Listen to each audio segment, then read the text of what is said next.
نحمدہ و نصلی علی رسولہ الکریم اما بعد۔ ساتھ نے سوال پوچھا کہ ناخن کاٹنا اور بال کاٹنا یہ ان 10 دنوں میں کیا ہم کاٹ لیں تو کوئی گناہ ہوگا؟ میں نے شاید پچھلے جمعہ عرض کیا تھا کاٹنے سے کوئی گناہ نہیں ملے گا۔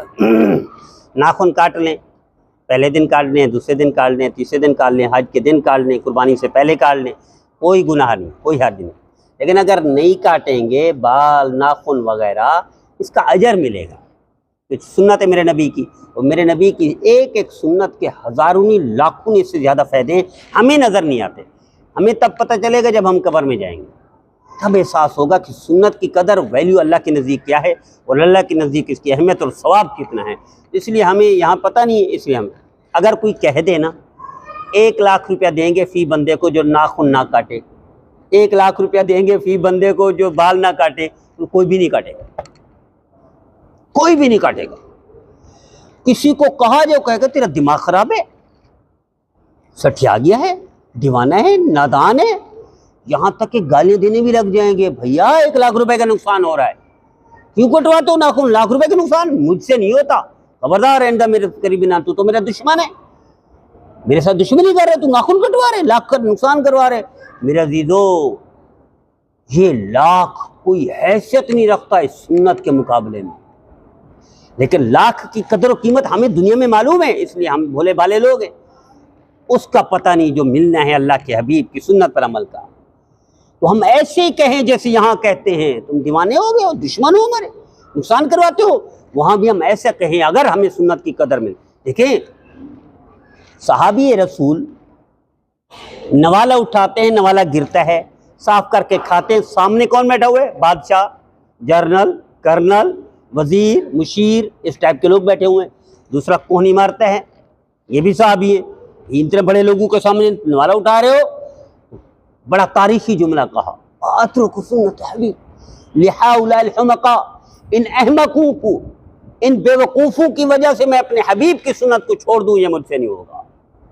اگر ہمیں پتہ چل جائے نا سنت کی ویلیو اور قدر قیمت اور ثواب کا، تو ہم ایسے کہیں جیسے ہم نقصان کراتے ہو 1 لاکھ کا۔ دیکھیں نا، وہ ایک مثال سنائی تھی لاہور میں، مولانا ذوالفقار احمد نقشبندی صاحب نے سنائی، افریقہ میں ان کے ساتھ بہت لمبا سفر کیا۔ اس میں ایک بیان انہوں نے واقعہ سنایا لاہور کا، کہ ایک شخص ٹویوٹا کرولا لے کر آئے گھر میں لے کر آئے، پہلا دن تھا، ابھی پہلی ڈرائیو تھی اس کی، باہر کھڑی کی گاڑی، اندر چابی تکبر کے ساتھ آ گیا، چابی لے کر بیوی کو بچوں کو اطلاع دینے کے لیے۔ باہر اس کا اپنا چھوٹا معصوم بیٹا کھیل رہا تھا، اس کے ہاتھ میں کیل تھا، وہ کیل اٹھائے اس نے گاڑی کے گرد گھمانا شروع کر دیا، تو داغ پڑ گیا، نئی گاڑی ابھی آ رہی ہے شو روم سے، اس نے 3-4 دفعہ گھما لیا، آپ کو پتہ ہے وہ تو کباڑا ہو گیا وہ جو کیل گھمایا۔ اس پر وہ باپ اتنا غصہ ہوا، اتنا ٹمپریچر اس کا ہائی ہو گیا، وہ دیوانہ ہو گیا کہ بچے کو اٹھا کے پٹک کے مارا، اس کا بازو ٹوٹ گیا۔ اب ماں نے دیکھا، ماں نے کہ گاڑی کے لیے میرے بیٹے کا بازو توڑ دیا، ہارٹ اٹیک ہو گیا، وہیں فوت ہو گئی۔ ماں برداشت نہیں کر سکی، فوت ہو گئی، کیونکہ بچہ بہت چیخنے لگ گیا۔ اب باپ اس کو لے کر جا رہے، جب قریب ہسپتال پہنچے نا، اسٹریچر پر ڈالا جاتا ہے بچے کو یا بڑے کو، اور اس نے بچے نے معصوم سے کہا ابا تیری گاڑی کے نزدیک میں کبھی نہیں آؤں گا، میں تیری گاڑی کے نزدیک کبھی نہیں آؤں گا۔ یہ الفاظ سنے تو باپ کا دماغ خراب، جو ایک پیچ ہی اللہ ڈھیلا کر دے تو پاگل ہو گیا بندہ، باپ پاگل ہو گیا، ماں مر گئی، گاڑی وہیں کھڑی ہوئی ہے۔ ایک چھوٹا سا نقصان بندہ برداشت نہیں کرتا گاڑی کا، اور ہم سنت کو خود بھی توڑتے ہیں، ہمارے بچے بھی توڑتے ہیں، ہماری بچیاں بھی توڑتی ہیں، اس نقصان کا ہمیں پتہ نہیں کہ کتنا بڑا نقصان ہے۔ تو ورنہ یہاں تو یہ بازو توڑ دیا، یہاں ٹانگیں بھی توڑ دیتا۔ امام غزالی رحمۃ اللہ لکھا ہے، بڑے آدمی کا، تابعی کا، کھانا کھا رہے تھے، کھانا کھاتے ہوئے کدو ہے نا، کدو لوکی، اس کے ٹکڑے ڈھونڈ رہے تھے۔ ابا کیا کر رہے ہو؟ لوکی ٹکڑے ڈھونڈ رہا ہوں، مجھے پسند نہیں ہے۔ میرے نبی کی سنت کو تو کہتے بیٹا ہے، میرے نبی کی سنت ہے۔ حضرت انس راوی ہیں، حضرت انس کہتے ہیں کہ کھانا تیار ہو کر رضا سالن، ان سالن میں حضور صلی اللہ علیہ وسلم ٹکڑے ڈھونڈ رہے تھے، کس کے؟ لوکی کے، کدو کے۔ اور میں وہی کر رہا ہوں، تو کہہ رہا ہے پسند نہیں، میرے نبی کی پسند، تیری پسند نہیں، مجھے ایسے بیٹا نہیں چاہیے۔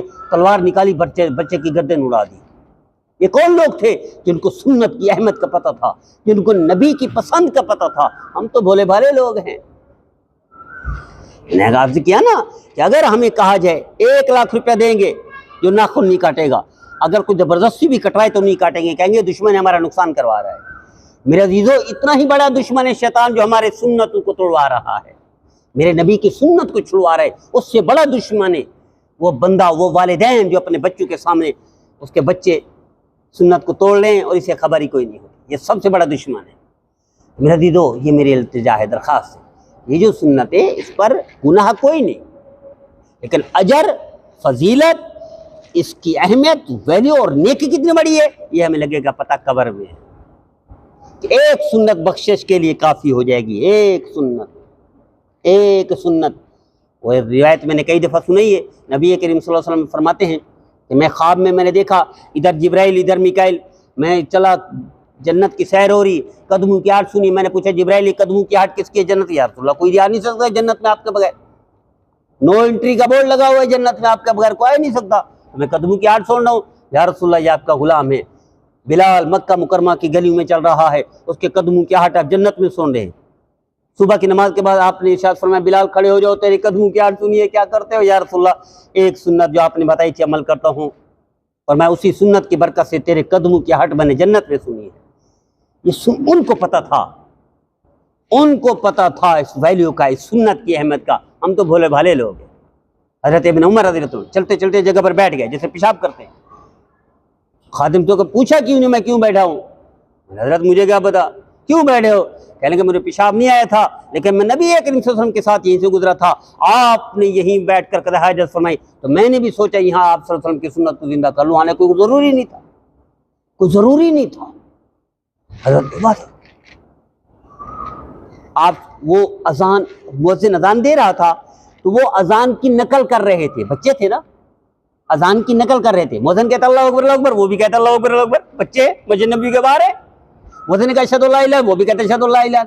نبی کے سنا، آپ تشریف لے گئے، آپ نے اپنا ہاتھ مبارک اس کے سر پر رکھا، اس سر پر رکھا، فرمایا دو بھئی اذان دو، اسی طرح جیسے پہلے دو ہو گئی۔ یہ جہاں آپ کا ہاتھ مبارک آیا اس کے سر پر، وہ جو بال تھے وہ موت تک اس نے نہیں کاٹے کہ میرے نبی کا ہاتھ یہاں پڑا ہے، ان بالوں کو موت تک رہنے دیا، قبر تک ساتھ لے گئے، قبر تک ساتھ۔ حضرت انس رضی اللہ عنہ تو بدے کے گھر گئے، تو انہوں نے کھانا، لیکن اس سے پہلے کھانے کے بعد جب پیش کرتے ہیں نا مثلاً تولیہ، تو تولیہ منگوایا خادم سے، تو مولیہ تھا تولا، وہ تھا تولیہ میلے تھا، میں جلدی اس کو دھو کر آؤ۔ اب وہ سامنے بیٹھے ہوئے، کھانا لگا ہوا ہے، کھانا کھا کر فارغ ہوئے، تندور ہے، تندور جل رہا ہے، تولیہ ڈال دیا۔ معمولی صحابی نہیں ہے، وہ صحابی ہے جس نے 10 سال خدمت کی، وہ بیان کر رہے ہیں نبی کریم صلی اللہ علیہ وسلم کی 10 سال خدمت کی ہے، 10 سال خادم رہا ہے، تو نکال کر لے کر آ گئے، تو تندور جلتے ہوئے سے صاف شفاف، کوئی ایک دھاگا بھی نہیں جلا۔ اچھا ماجرا کیا ہے؟ کہیں گے ماجرا یہ ہے کہ نبی کریم صلی اللہ علیہ وسلم تشریف لائے تھے میرے گھر، میں نے تولیہ پیش کیا تھا، آپ صلی اللہ علیہ وسلم نے ہاتھ مبارک صاف کیے تھے کھانے کے بعد، اس کے بعد جب بھی کبھی یہ میلہ ہوتا ہے ہم آگ کے حوالے کرتے ہیں، آگ میل کچیل تو نکال لیتی ہے، تولیے کا ایک بال بھی نہیں جلتا۔ یہ میرے نبی کی سنت کی برکت ہے، میرے نبی کا وہ ہے۔ بعض اکابر نے یہاں لکھا ہے، بعض محدثین نے اس واقعے کے لیے کہ نبی کریم صلی اللہ علیہ وسلم، سیدہ فاطمہ رضی اللہ عنہ گھر تشریف لے، آپ کی عادت میں برکت تھی، آپ گھر کے کام میں ہاتھ بٹاتے تھے، ارے فاطمہ روٹیاں لگا رہی ہے، فرمایا بیٹا ایک پیڑا مجھے دے دو، آپ نے اٹھایا اور لگا دیا، ساری روٹیاں پکی اور وہ پکی نہیں کچی نہیں، وہ کچی ہیں۔ یہ روایت کوئی صحیح روایت نہیں ہے، کوئی بخاری کی روایت نہیں ہے، لیکن محدثین نے اس کو لکھا ہے، اکابرین نے اس کو ذکر کیا ہے، تو ساری روٹیاں پکی وہ کچی ہیں، حاضر ہوتی ہیں ابا جان ماجرا کیا ہے، روٹیاں میں نے لگائی وہ تو پک گئی آپ کی، فرمایا اس کو محمد عربی صلی اللہ علیہ وسلم کے ہاتھ لگے ہوئے، یہ نہیں آگ جلائے گی۔ تو جس جسم سے محمد عربی کی سنت زندہ ہوں گی، جس زبان سے محمد عربی پر درود پڑھا جائے گا، جن آنکھوں سے محمد عربی صلی اللہ علیہ وسلم کے روضہ اطہر پر زیارت ہوگی، ان کو جہنم کیسے جلائے گی؟ لیکن شرط عمل ہے، عمل سے زندگی بنتی ہے، جنت بھی جہنم بھی، یہ خاکی اپنی فطرت میں نہ نوری ہے نہ ناری۔